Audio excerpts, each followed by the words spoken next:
अस्सलाम वालेकुम दोस्तों रंधावा व्लॉग यूट्यूब चैनल ते खुश आमदीद। हाँ जी, उम्मीद करते जी तमाम दो ठीक ठाक होणगे। हाँ जी दोस्तों, अज मौजूद है जी ट्रैक्टर मार्केट लाहौर ते शदाब फार्म इंडस्ट्री ते जी अज ओपनिंग होने जा रही आ। न्यू होलैंड का जोड़ा गाजी 65 के अंदर नवा मॉडल आया ओदी, और जोड़ा न्यू होलैंड 850 आया ओदी, दोवां ट्रैक्टरां की ओपनिंग होने जा रही आ। ते कासम भट्टी साहब का जोड़ा शोरूम आ उहदे ते अज ओपनिंग आ। तो जोड़ा अलगाजिया वालों का नवा 65 HP के अंदर ट्रैक्टर आया वा वह मुकम्मल दोस्तों रिव्यू करवाने आ, और ट्रैक्टर की जी कीमत वगैरह वा वो बारे भी दोस्तों जानकारी देने आ कि और इस ट्रैक्टर की कीमत आ, और इस ट्रैक्टर के अंदर की तब्दीलियाँ वा और की खूबियाँ ने मुकम्मल दोस्तों जोड़ा वा ट्रैक्टर चैक करवाने आ। सब तो पहले ट्रैक्टर अगली साइड तो चैक करो। इस ट्रैक्टर नूं जिस तरह दबंग की थड़ी आ उस तरह की इस ट्रैक्टर नूं भी थड़ी पाई गई आ, और ये ट्रैक्टर जोड़ा वा उहदे नाल काफ़ी लंबा हो गया, और अगला हिस्सा जोड़ा इस ट्रैक्टर का वा वो काफ़ी मजबूत हो गया। और इस ट्रैक्टर की अगर कीमत की गल करिए तो आम गाजी जोड़ा वा तकरीबन वो बराबर ही कीमत आ, तकरीबन 27 लाख ते कुछ हज़ार रुपया कीमत है इसकी।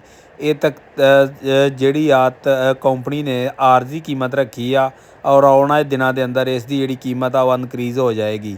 और इस ट्रैक्टर नूं जोड़ा वा आम पावर नहीं आ, इस ट्रैक्टर नूं जोड़ा वा इंपोर्टेड शुदा एक जैक लगदा थल्लड़ी साइड ते आ तुसीं देख सकदे जे, और एंड जेहड़े ने बिल्कुल डबल एंड वा ते और उहदे नाल जोड़ा वा वो पावर जूनट लगदा।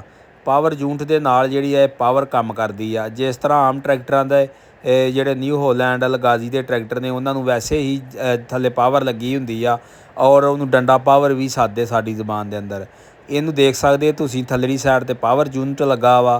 जिस तरह 85 ट्रैक्टर नूं आ जां दबंग ट्रैक्टर नूं आ सेम उस अंदर ही।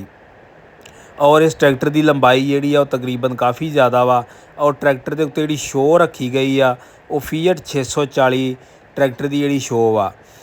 न्यू होलैंड का जोड़ा 640 ट्रैक्टर मॉडल चल रहा उस ट्रैक्टर की ये शो वा, और इस दे उत्ते जोड़ा वा गाजी उत्ते सिर्फ गाजी लिखा, और नाल 65 HP।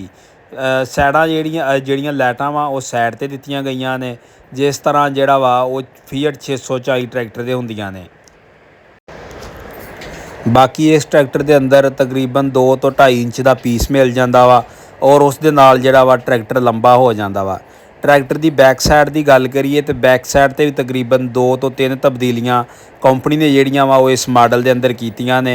आ तुसीं देख सकते जे टूपां दे उत्ते आ पुराने मॉडल उन्हां दे तकरीबन एक ही नट लगदा सी, और जिहड़ी मरगाड़ा की फिटिंग सी वो भी इस जगह ते हुंदी सी। इस ट्रैक्टर की जिहड़ी मरगाड़ा की फिटिंग आ वो भी ख़त्म कर दित्ती आ, और मरगाड़ा नूं जिहड़ियां 4 रकाबां पा के ते थल्ले जिहड़ी आ सपोर्ट ला दित्ती आ। यानी कि पहले जिहड़े मॉडल सी उन्हां नूं 2 ही रकाबां पैंदियां सी, इन्हां नूं जिहड़ियां वा 4 रकाबां पा दित्तियां ने, और जिहड़े साइडां वाले संगल ने उन्हां दी जिहड़ियां सपोर्टां ने उन्हां नूं भी डबल नट ला के ते अलहदा कर दित्ता गया वा मरगाड़ां दे नालों। बाकी ट्रैक्टर माशाअल्लाह देखने में बहुत खूबसूरत लगता वा, और बहुत ही पसंद किया गया वा ट्रैक्टर। और जिहड़ियां ट्रैक्टर दीयां हब्बां ने वो भी दबंग ट्रैक्टर वालियां जिहड़ियां इहनूं पा दित्तियां ने। ये ट्रैक्टर तकरीबन को साल 2 साल पहले भी कंपनी ने लॉन्च किया सी, ते फिर जिहड़ा वा ट्रैक्टर कंपनी ने बंद कर दिता सी, और जिमीदारां दी डिमांड ते जिमीदारां इस ट्रैक्टर नूं बड़ा पसंद किया, और जिमीदारां दी डिमांड ते इस कंपनी ने इस ट्रैक्टर नूं दोबारा मार्केट के अंदर लैके आए आ। और जिहड़ी खुशखबरी की गल ये आ कि इस ट्रैक्टर की जिहड़ी कीमत आ आम जिहड़ा गाजी 65 आ उहदे नालों ज़्यादा नहीं आ, तकरीबन उन्नी ही कीमत आ। अगर दोस्तों वीडियो चंगी लगे तो वीडियो लाइक करो, शेयर करो। वीडियो देखने का शुक्रिया। ओके, अल्लाह हाफ़िज़।